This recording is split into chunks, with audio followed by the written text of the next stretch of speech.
dabar jaučiuosi daug geriau nei prieš tai, nes galiu bendrauti laisvai ir nejaučiu to diskomforto jausmo, kokį jausdavau prieš tai, kai buvo Dancigai. Ieškojau sprendimo ir radau jūsų puslapį internete, tada ieškojau pavyzdžių, pavyzdžius irgi radau.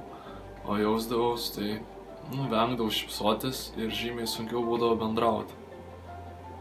Tai palengvėjo toks atsipalaidavimo jausmas, labiau nevengi šypsotis, dabar žymiai viskas geriau.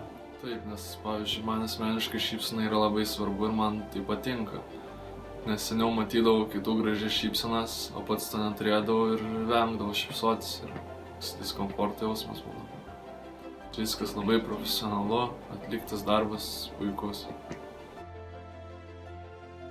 Viskas buvo puiku.